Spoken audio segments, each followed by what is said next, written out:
Markets with May. And today we're going to be going through the Mosaic company. We're going to be talking about fertilizer.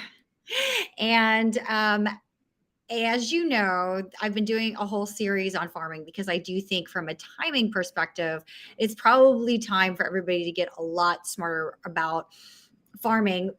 It's at this time of year that it starts to be really exciting. You have the South American harvest complete and kind of filtering through. And then you have North American harvest, which everyone tries to figure out what's going on, despite the fact that really it's Mother Nature that dictates pretty much everything. And as much as I think the talking heads might say something one way, those that have been in the commodities business, specifically in ag commodities for a long time, will all say the same thing. Everyone's been humbled by Mother Nature and ag farming. So there's that. Mosaic is a fertilizer company, and I'm going to go through what it does, why it is such an interesting one to take a look at, and then I'll go through exactly what happened on the quarter so you can kind of make a call for yourself. Disclosures: past performance is not indicative of future returns. I think I literally have a single calendar spread on it, so it ends up being very low delta. It's just there on my screen. I don't even think it cost me very much. But I put it there when Mosaic got a little too crazy. And so, I mean, it's a big nothing position, but technically it is slightly long. All right, let's go into Mosaic. I'm going to share my screen here. And the thing that I really want to show you as to why I think it's becoming kind of this interesting one to start getting knowledgeable about is really this right here. And it has to do with how low the PE is. And this has come up on a few different people. I think even some of the Twitter feeds that are doing Chat GPT as a way of selecting stocks, Mosaic comes up because the PE is just so low. And the trailing PE is 4.2 times. The enterprise value to EBITDA PE is 4.3 times, and the forward PE is higher. Usually that's not the case. Why is it the case? Well, the reason that's the case has to do with the macro of what's going on as relates to not ag prices, phosphate and potash prices. Because right now you're still cycling through the comps from last year where phosphate and potash shot to the moon. And the reason phosphate and potash shot to the moon, I'll show you in a moment, the maps of where you can actually find that substance. It really has to do with the on-land conflict that we've got exacerbating an already fairly tight market because China doesn't want to let go of its potassium phosphate. We'll talk about why. But because this is kind of cycling through, the pricing, which I will show you in a bit, for where potash and phosphate are currently trading is lower than last year. So that's why we got to cycle through it. Now, that said, that doesn't necessarily mean that I mean, at 7 times, it's still cheap. I really don't know another way to say it. We'll talk about why. But let's just take a look at this really quick. You can kind of see the spot prices of DAP and MAP, your potassium, and then potash coming straight down across a host of countries. But you can kind of see that the actual price has gotten down to levels from 2021, well before the start of the craziness that then ensued thereafter. Okay. Again, the other thing to note, and it's too bad that they didn't have a longer chart, is you do have seasonality in this for when you want to apply potassium and potash, usually in a mix, NPK. You know, some of you that are farming folk know that. Some of you not. What you want to look up is NPK, and it's going to vary depending on what location that you're in, what the ratios of your nitrogen, phosphate, and potash is going to be. So that is that's the quick on that. World map of where this stuff is. You can see this is phosphate. You can kind of see China, the United States, and Morocco are your 3 spots for it. China doesn't want to let go of it right this minute, both because, and this predates, I mean, this has been 2 years now, okay? And then some. In fact, before Ukraine, Australia was trying to find sourcing for its phosphate because China was like, no MOS, and it gets At the time, it was getting about 60% of its phosphate from China. Now I think it gets some of it from us, really, because they are participating in the embargoes with Russia. But phosphate, yeah, you can see we are number 2 as far as a producer goes there. If it's hard for you to remember where you'd find phosphate. So phosphate is, there's been, I grew up around it because you find phosphate where you find areas that might have under the ground coral. Essentially, it's in your bones, and yeah, that's kind of the thing. But so as you can see, the land situation going on, the land war right now in Europe is causing a big problem for that. With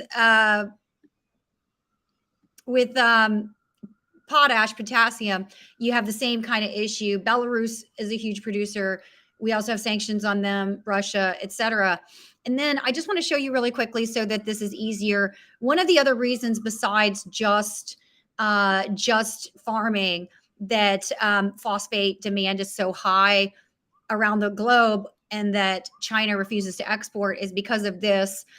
Phosphate is the other, people talk lithium ion all the time, and then some people will call it lithium iron, but a lot of times people forget that it's lithium iron phosphate. And so it does go into batteries, and you can kind of see how the industrial consumption lays out thereafter. So that is kind of this a little bit why China is not, it's not just for food that they are concerned about it. Okay, last couple little macro things that I'd mention. Ag prices dropped aggressively after that initial spike, but they are still well above where the farmer is able to make money. And depending on the price of fertilizer, which Mosaic did a great job presenting in this slide, it's profitable for them to buy fertilizer. So this is how they think about plant nutrient affordability. Okay, really, we're talking different types of fertilizer.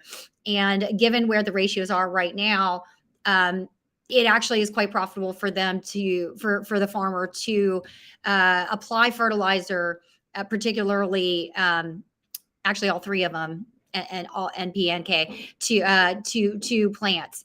And given what happened last year, because of this spike right here, a lot of farmers did not apply. Okay, then you've got a whole host of farm dynamics again that are happening here, and you're starting to see that increase just off the last month on a few of these, but mostly if you look year over year, you've had a fairly decent drop if we're talking about last year. Again, remembering that last year was right on top of what was going on in Europe. And so here we sit in a way that's almost reset, right? So prices have come in and are more or less before Ukraine. You've got inventories which have drawn down fairly extensively. Most people are focused on Brazil having had this amazing crop, but they forget that other locations, because Brazil isn't the only producer of things, of different grains.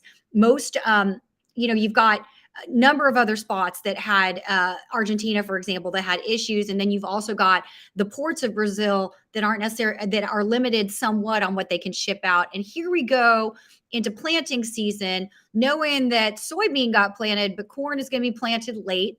That doesn't necessarily mean that we won't have a good harvest. It just means that a couple of different things are getting planted late.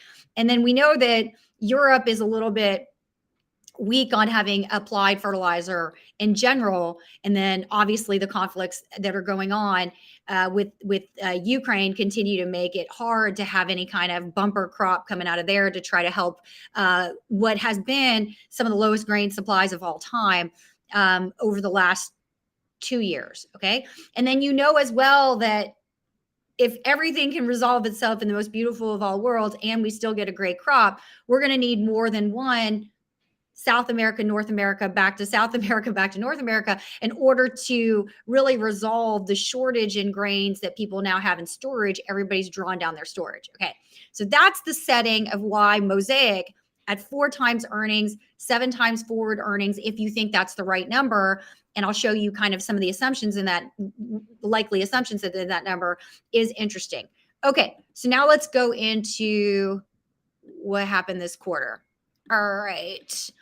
Um, It was not the greatest looking quarter. If you're going through it, I'm not gonna lie. Revenue down 8%. Again, you're comparing that to what happened on that spike from year over year, and then we've got some of that as well for the next quarter as well. And then you've got net income down 63%.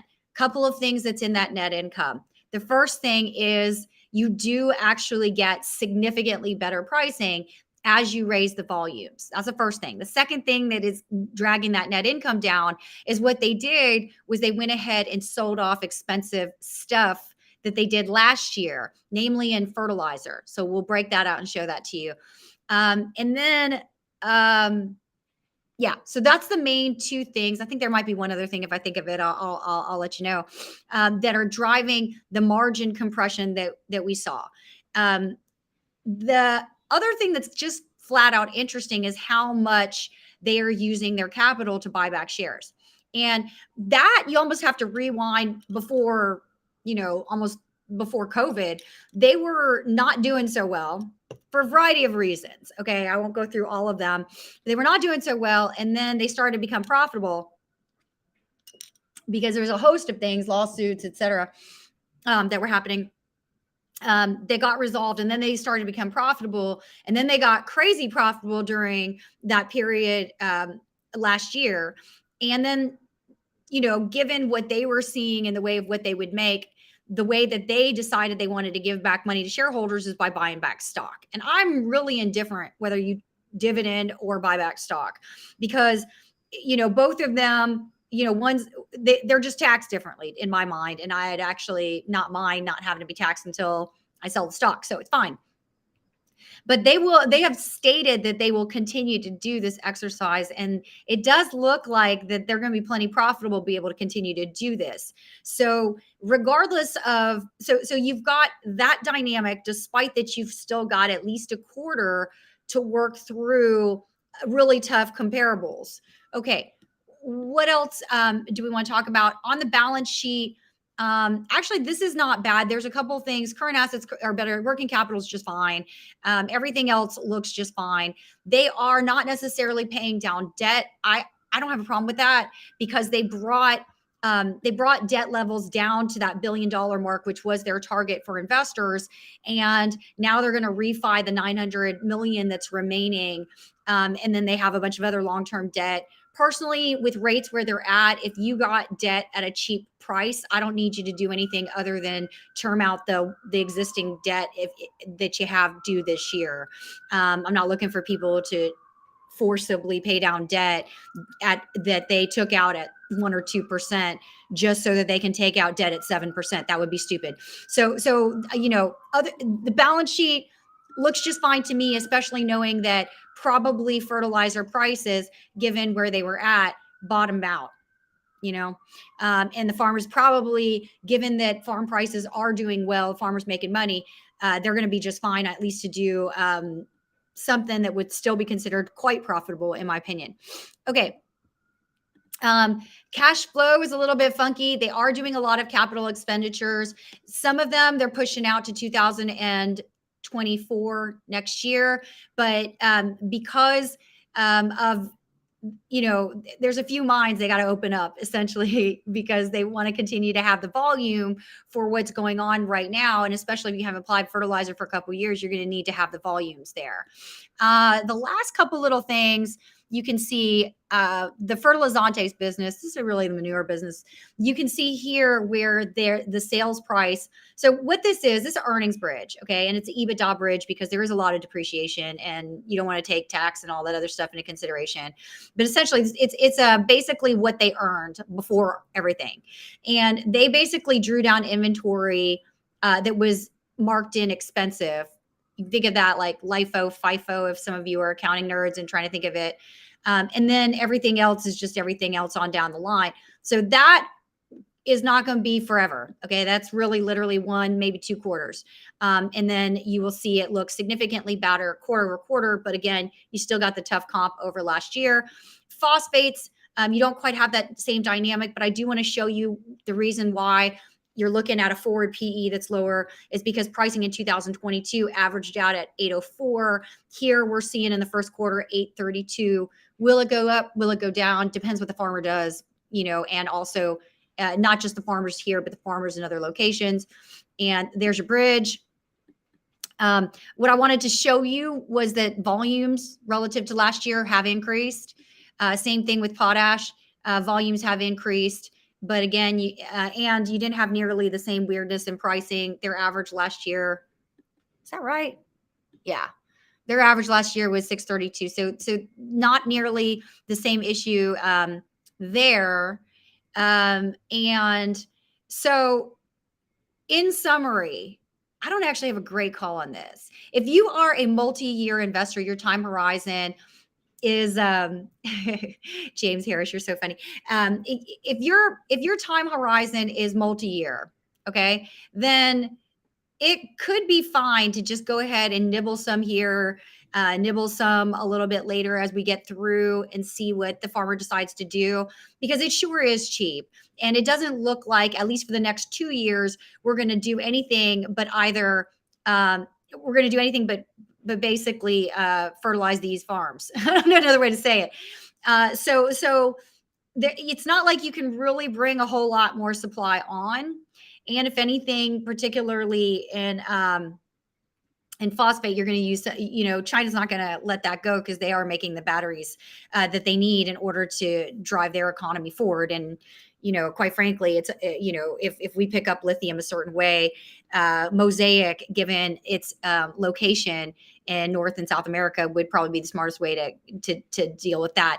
So if you've got a little bit more horizon, it's probably interesting. But here at the beginning of planting season, not knowing what the entire globe is going to do with farming and realizing that you're up against tough comps, I don't have a strong call on this other than to just watch it. And if it gets smacked for no reason, be up on it so that you can make your decisions accordingly. For sure, it's cheap though.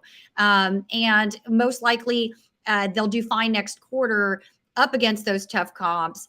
Lord only knows what the earnings whisper decides to put in the system.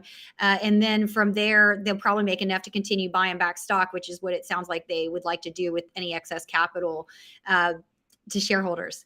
That's really all I have for this. I can keep it kind of short. I don't know if there's any keep it. You guys have some crazy comments. I'm just going to take them as compliments as far as it goes. Popular loner, silly head. Yes, James Harris, that is true. Fertilizer is the fancy name for poop that you apply to the ground to make food. And so we'll end it right there. Good luck on your trading. We are more or less through earnings season. I'm going to try to put these out a little bit faster, but they're not necessarily the most timely. They're just to help folks with any research that they're trying to do going past Memorial Weekend. Realize we've got the Fed minutes coming out, which usually that isn't anything new, but the market likes to react to pretty much anything these days. We still have weirdness in the banking world. And then, of course, there's always sell in May and go away, which we haven't seen. We've seen a bit more of a rally. So you got a lot of weirdness. If you want to just take your time, remember, you don't have to be fully invested all day long every day. I actually think this is a really great time of the year to do research and take really thoughtful positions on what you think might just come up for sale over the course of the next 3 months. All right, guys. I owe you, James, a just Albemarle. I haven't done a recap on Albemarle, so I'll do it then. Thank you for the reminder on that as relates to lithium.